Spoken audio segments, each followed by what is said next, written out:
안녕하세요 여러분. 오늘은 원소의 주기적인 성질 중에서 원자 반지름에 대해서 공부해 보도록 하겠습니다.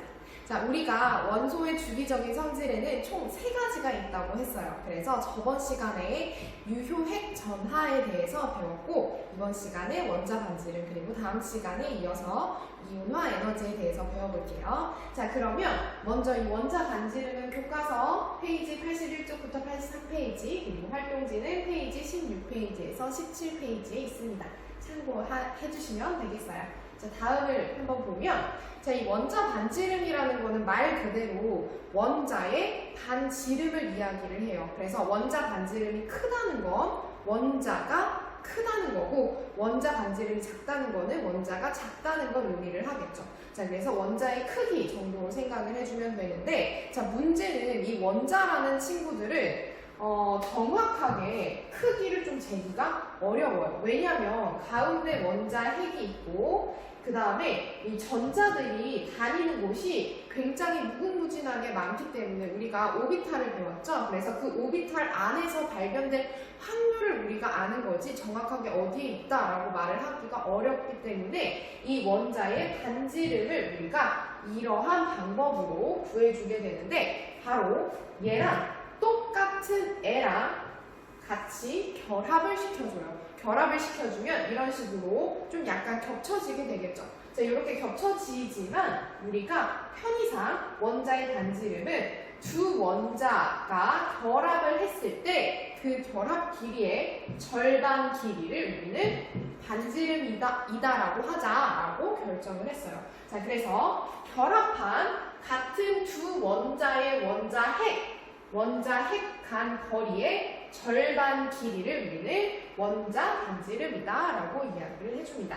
자, 그래서 이 원자 반지름 두 핵 간 거리를 2로 나눠주면 되는데, 자, 근데 문제는 이렇게 결합을 하지 않는 친구들이 있어요. 바로 우리가 주기율표에서 배웠듯이 18족 원소인 비활성 기체들은 혼자 있는 걸 좋아하죠. 왜냐하면 이미 마지막 전자 껍질에 8개의 전자가 채워져서 굉장히 안정해졌어요. 그렇기 때문에 걔네들은 결합을 하지 않고, 그렇기 때문에 이런 식으로 결합을 해서 반지름을 정의를 내릴 수가 없죠. 그래서 이때는 반데르발스 반지름이라고 해서 걔네들을 가장 가깝게 만들어 놓은 다음에 그것의 절반 길이를 가지고 반지름이다라고 이야기를 해줘요. 자, 근데 이렇게 18쪽 애들은 반데르발스 반지름으로 정의를 하고, 나머지 애들은 공유결합 반지름으로 정의를 해주게 되면 얘네 둘은 당연히 차이가 있겠죠. 그래서 저희가 앞으로 원자 반지름을 우리가 계속 이야기를 할 때 18쪽 원소들은 제외를 하고 이야기를 해줄 거예요. 알겠죠? 네, 그래서 18쪽 원소는 제외하고 나머지 친구들을 이런 식으로 원자 반지름을 구해줄 수가 있다. 그래서 예를 들면 여기 교과서에 나와 있는 그림인데, 수소의 원자 반지름이 37피코미터라고 되어 있는데, 그건 어떻게 구했냐? 바로 이 수소가 두 개가 결합을 했을 때 그때 원자 핵 간 거리의 절반 길이를 원자의 반지름이다 라고 이야기를 해줍니다. 자, 그럼 다음을 한번 볼게요. 자, 다음을 보면 이제 우리가 이 원자 반지름을 그러면 주기성이 어떻게 되냐, 즉 같은 주기일 때 혹은 같은 족일 때 어떠한 경향성을 띠는지 한번 알아보도록 할게요. 그걸 알아보기 위해서 먼저 원자 반지름에 영향을 주는 요인을 한번 정리를 해봤어요. 요거는 프린트물에 없으니까 적을 친구들은, 필기할 친구들은 적어주면 좋겠어요. 자, 이 원자 반지름에 영향을 주는 요인은 2가지가 있어요. 뭐냐면 우리가 저번 시간에 배웠던 유효핵 전하라는 것과 그 다음에 전자 같은 전자 껍질수, 이 2가지 요인에 의해서 원자의 반지름이 결정이 됩니다. 자, 어떻게 되냐면 유효핵 전하가 커진다는 말은 전자들이 받는 그 핵 전하가 커진다는 거고, 그러면 핵 전하가 커지게 되면 이 전자들은 핵 쪽으로 더 끌어당겨지겠죠. 자, 끌어당겨지게 되면은 원자 반지름은 어떻게 될까요? 그렇죠. 당연히 원자 반지름은 줄어들게 되겠죠.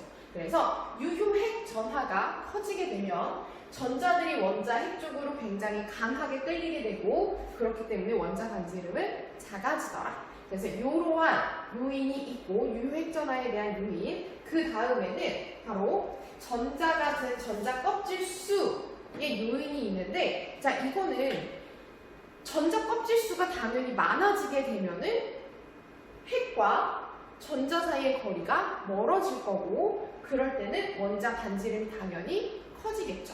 자, 그래서 우리가 주기성을 살펴볼 때 얘네 둘의 요인을 한번 살펴보도록 할게요. 자, 예를 들어서 먼저 주기성에서 같은 주기일 때를 한번 살펴보도록 할게요. 자, 같은 주기에서는 자, 그림으로 한번 볼까요?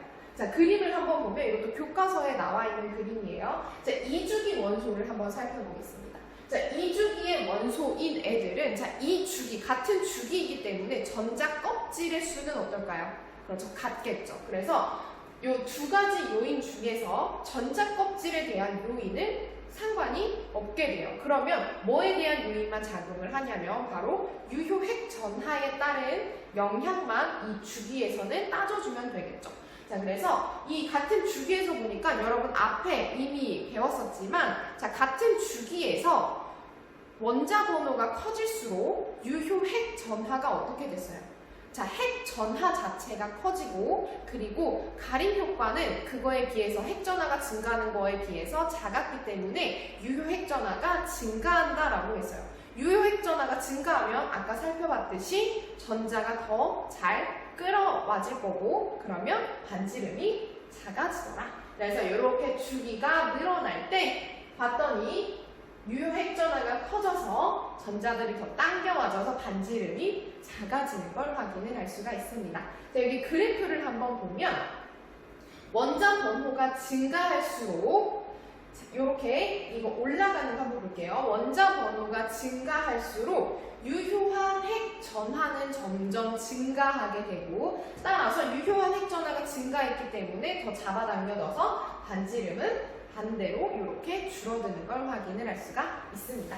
자, 그러면 이제 같은 족일 때를 한번 살펴볼게요. 자, 같은 족에서는 우리가 두 가지 요인이 있다고 했죠. 원자 반지름을 결정짓는 뭐냐면 원자 유효 핵전하와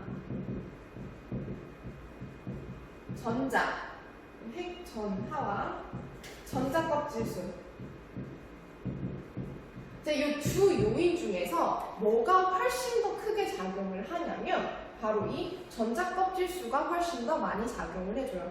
유효 핵 전하도 당연히 같은 족이니까 굉장히 유효 핵 전하도 커지기는 했지만 그것보다도 더 큰 요인으로 전자 껍질이 아예 많아졌어요. 하나 껍질이 더 생겼기 때문에 반지름이 굉장히 많이 증가를 하게 됩니다. 자, 그래서 같은 족일 때, 자, 그림 한번 볼게요. 자, 그림을 한번 보면, 자, 같은 족, 여기 1족 원소가 있는데, 여기 수소가 굉장히 조그맣게 있었죠? 자, 이렇게 수소는 전자 껍질이 하나, 근데 리튬은 전자 껍질이 2개, 그 다음 나트륨은 전자 껍질이 3개가 되고, 그래서 전자 껍질이 이런 식으로 늘어나게 되니까 당연히 원자 반지름은 커지게 되겠죠.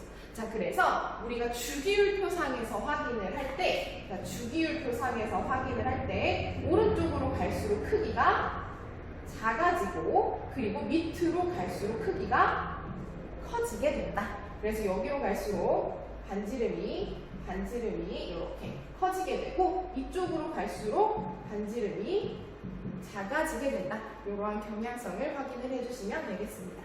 자, 그러면 우리가 원자 반지름을 한번 살펴봤는데, 자, 그러면 이 원자들이 항상 원자 상태로만 있지는 않아요. 이 원자가 전자를 잃어버리거나 혹은 얻어서 이온이 되기도 하죠. 그래서 이온 반지름도 우리가 한번 확인을 해줘야 돼서 다음으로 넘어가기 전에 여러분 여기 그래프를 먼저 한번 살펴볼게요. 자, 그래프를 가지고도 우리가 확인을 해줄 수가 있는데, 자, 여기 보면은 얘네들은 리튬은 얘는 2주기 원소, 여기에는 3주기 원소, 얘네들은 4주기의 원소들인데, 자, 주기가 같은 주기에서 원자 번호가 증가할수록 원자 반지름이 줄어드는 걸 우리가 확인을 할 수가 있고, 자, 같은 족에서는 원자 번호가 증가할수록 원자 반지름도 증가하는 걸 확인을 할 수가 있습니다.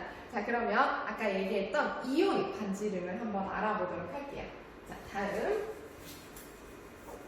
자, 이 이온 반지름에서 여러분 먼저 프린트물을 조금만 수정을 할게요. 프린트물에서 여기 가운데 보면 금속 원자, 양이온, 여기 전자껍질수 다음에 요거를 지워주세요.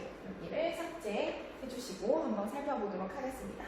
자, 이온이 되는 애들은 누구가 있냐면 우리가 주기율표상에서 살펴봤을 때 왼쪽에 있는 애들, 왼쪽 아래 그리고 오른쪽 위에 있는 애들을 우리가 좀 나눠줬는데 왼쪽 아래에 있는 애들을 우리가 금속이라고 했고 오른쪽 위에 있는 애들을 우리가 비금속이라고 이야기를 했어요. 자, 근데 금속인 애들은 무슨 이온이 되기가 쉬웠죠? 자, 얘네들은 전자 껍질, 마지막 전자 껍질에 하나, 2개 정도를 가지고 있으니까 버리기가 쉽더라. 그래서 버려서 양이온이 되기가 쉬웠죠. 자, 금속 원자는 양이온이 되고 그 다음에 반대로 비금속 원자 같은 경우에들은 얘네들은 전자 껍질에 한 7개, 뭐 6개 정도가 있으니까 전자를 가지고 와서 옥텟 규칙을 만족해 주는 게 훨씬 쉽겠죠. 자, 그래서 걔네들은 음이온이 되기 쉽다라고 이야기를 했었어요. 자, 그러면 금속 원자 같은 경우에 양이온이 된다. 즉 전자를 잃어버리게 되면 얘네는 전자 껍질의 수가 줄어들게 되죠. 그럼 전자 껍질의 수가 줄어들면 당연히 원자 반지름도 줄어들게 될 거예요. 자, 그래서 이거를 그림을 한번 볼까요? 네, 그림을 한번 보면 자, 나트륨 같은 경우에는 11번 원소로 총 3주기에 있었고 그래서 3개 껍질 중에 마지막 껍질에 하나가 있었죠. 근데 얘는 하나를 잃어버리고 옥텟 규칙을 만족을 해주더라. 자, 그래서 이렇게 나트륨 양이온이 되었는데 이때 보니까 전자 껍질이 2개가 돼서 반지름이 굉장히 작아지는 걸 확인을 할 수가 있죠. 자, 그래서 원자 반지름과 양이온 반지름 중에 누가 더 클까요? 당연히 원자 반지름이 크게 되겠죠. 네, 그래서 이렇게 우리가 확인을 해줄 수가 있습니다. 자, 그러면 이번에는 음이온이 되는 비금속 원자를 한번 살펴보도록 할게요. 가장 대표적인 비금속 원소로 여기 교과서에 나와 있는 그림을 가지고 왔는데, 자, 여기 염소가 있죠. 자, 염소가 있는데 이 염소는 17번 원소로 마지막 전자 껍질, 3번째 전자 껍질에 7개가 채워져 있고 그래서 전자 하나를 얻어서 염화 이온이 되었죠. 자, 그래서 보니까 얘가 반지름이 증가를 했는데 그 이유는 자, 전자가 하나 더 들어왔어요. 전자 껍질에 전자가 하나 더 들어오게 되면은 이 전자가 받을 수 있는 자, 이 전자들의 일단 반발력이 굉장히 좀 더 커지게 되고 그러면 얘가 받을 수 있는 원자 핵의 전하, 즉 유효한 핵 전하 값이 어떻게 될까요? 네, 줄어들게 되겠죠. 이 전자가 느끼는 유효 핵 전하의 값이 줄어들게 되면 당연히 얘가 좀 더 커지게 되겠죠. 자, 그래서 이 비금속 원자가 음이온이 될 때는 원자과 전자를 얻게 되고 그때 전자 간의 반발력이 커져서 유효한 핵 전하가 줄어들게 돼서 반지름이 이렇게 커지게 되더라. 그래서 둘 중에 누가 더 크다? 그렇죠. 음이온 반지름이 큰 거를 확인을 해줄 수가 있습니다. 자, 그래서 이런 식으로 이온 반지름을 우리가 한번 살펴봤는데 자, 이 이온 반지름의 주기성도 한번 살펴보려고 해요. 자, 요거는 사실은 우리가 앞에서 살펴봤던 원자 반지름의 주기성이랑 사실 똑같아요. 같은 주기에서 자, 원자 반지름 같은 주기에서 원자 번호가 커질수록 작아졌죠. 얘도 원자 번호가 커질수록 이온 반지름도 줄어들게 되는데 문제는 양이온이랑 음이온이랑은 좀 구분을 해줘야 돼요. 그래서 여기 단 같은 주기에 양이온보다 음이온의 반지름이 크다. 자, 이게 뭔 말이냐면 자, 그림을 한번 봅시다. 자, 그림을 보면 여기 왼쪽에 있는 애들은 금속이고 오른쪽에 있는 애들은 비금속인 애들이에요. 자, 근데 왼쪽에 금속인 애들의 여기 빨간색으로 되어 있는 게 이온 반지름이고 오른쪽에 하늘 색깔로 그려져 있는 게 이온, 음이온 반지름이에요. 자, 그래서 보니까 양이온만 살펴봤을 때 이 빨간 색깔의 양이온의 반지름을 살펴봤더니 같은 주기에서 원자 번호가 커질수록 작아지는 걸 확인을 할 수가 있죠. 자, 근데 음이온이 되니까 얘는 음이온이 되면은 전자가 반발이 심해져서 커지죠. 그래서 얘는 갑자기 이렇게 커지게 돼요. 그렇지만 같은 음이온 안에서 살펴봤을 때는 원자 번호가 증가할수록 크기가 어떻게 되고 있죠? 네, 작아지고 있는 걸 확인을 할 수가 있죠. 그래서 아주 조금이기는 하지만 이렇게 좀 작아지는 걸 확인을 할 수가 있더라. 자, 그런 다음에 그리고 같은 족에서도 마찬가지예요. 같은 족에서도 우리가 원자 반지름에서 같은 족에서 전자 껍질이 많아지니까 크기가 커진 것처럼 얘네도 같은 족에서 이온의 반지름도 커지게 되는 걸 확인을 할 수가 있습니다. 자, 그러면 우리가 여기까지 해서 이온 반지름의 주기성까지 한번 살펴봤는데 마지막으로 등전자 이온의 반지름을 한번 살펴보려고 합니다. 자, 등전자 이온의 반지름을 우리가 살펴보기 위해서 먼저 등전자 이온에 대해서 한번 살펴볼게요.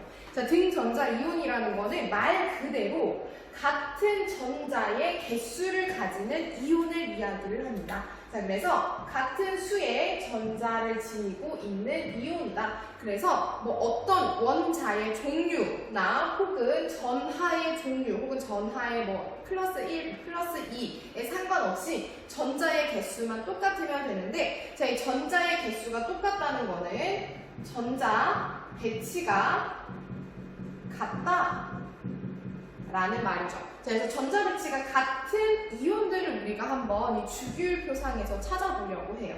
자, 우리가 이쪽 금속인 애들이랑 비금속인 애들이 사실은 옥텟 규칙을 만족을 하게 되면은 어떤 원자랑 전자가 똑같아지냐면 바로 18쪽에 있는 원소들의 전자 배치랑 똑같아지죠. 자, 그래서 우리 네온을 먼저 한번 살펴보면, 자, 이 네온의 전자 배치는 네온이 10번 원소니까 전자 배치를 채우면 1s2, 2s2, 2p, 6 요렇게 전자가 10개가 채워지죠. 그러면 두 번째 전자 껍질에 8개가 채워지니까 옥텟 규칙을 만족을 해서 안정하다. 그래서 이 안정한 전자 배치를 요 근처에 있는 원자들도 이렇게 배치를 하게 되죠. 그래서 이 플루오린은 9번 원소인데 얘가 전자 하나를 9번 원소니까 전자도 9개 가지고 있을 거고, 그러면 바깥 껍질에 7개를 가지고 있으니까 전자 하나를 가지고 오겠죠. 그래서 얘도 플루오린이 마이너스 1가 음이온이 되고, 그와 똑같은 원리로 산소도 2가 음이온이 되게 됩니다. 그렇게 됐을 때 이렇게 똑같은 전자 배치를 가지게 되죠. 자, 마찬가지로 나트륨이나 마그네슘 같은 경우에 자, 얘네들도 옥텟 규칙을 만족을 하게 되면 플러스 1가, 플러스 2가, 그리고 알루미늄은 플러스 3가의 양이온이 되면서 이렇게 똑같은 전자 배치를 가지게 됩니다. 자, 그래서 지금 여기에서 등전자 이온이 얘네들이에요. 지금 표시한 파란 파란색으로 표시한 얘네들이 등전자 이온이 되는데, 얘네들의 반지름을 한번 살펴보도록 하겠습니다. 자, 전자 배치가 같기 때문에 뭐는 똑같을까요? 우리가 앞서 이 반지름을 결정짓는 요인이 두 가지가 있었죠. 하나는 유효 핵전하와 하나는 전자 껍질수. 이 두 가지 요인에 의해서 이 반지름이 결정이 되는데, 전자의 배치가 똑같다는 거는 전자 껍질의 수는 같게 되겠죠. 그러면 무슨 효과만 우리가 따져주면 되냐면 바로 이 유효핵 전하만 따져주면 됩니다. 여러분, 그리고 앞에서 이야기를 잠깐 못했었는데 이 유효핵 전하랑 전자 껍질수 이 두 가지 요인 중에 사실 누가 더 크게 작용을 하냐면 바로 이 전자 껍질의 수가 훨씬 더 크게 작용을 하고 유효핵 전하는 조금 작용을 해주게 돼요. 자, 근데 이 큰 영향을 주는 전자 껍질의 수가 같으니까 작은 영향을 끼치는 이 유효핵 전하를 가지고 이 등전자 이온의 반지름을 살펴보려고 해요. 자, 보면은 얘네들이 원자 번호의 수가 증가할수록 얘네들의 핵의 전하도 증가할 거고, 그러면 유효핵 전하의 값도 증가하겠죠. 유효핵 전하 값이 증가하게 되면 전자를 더 잘 잡아당길 거고, 그러면 반지름은 줄어들게 되겠죠. 자, 그래서 등전자 이온의 반지름은 원자 번호가 커질수록, 즉 핵 전하가 커지게 되면 바로 유효핵 전하가 커지게 되고, 그래서 이온의 반지름이 작아지게 되더라 라는 걸 우리가 등전자 이온 반지름을 이렇게 살펴볼 수가 있어요. 그래서 이 등전자 이온이 문제에서 좀 여러 번 나오기 때문에 한번 살펴봤고, 자, 이 네온이랑 비슷하게 여기 아르곤도 있어요. 자, 그러면 아르곤을 우리가 한번 살펴보면, 아르곤의 전자 배치는 이런 식으로 채워지게 되고, 마지막 전자 껍질에 8개의 전자가 채워지기 때문에 안정한 상태가 되죠. 그래서 이러한 전자 배치를 가지는 등전자 이온은 바로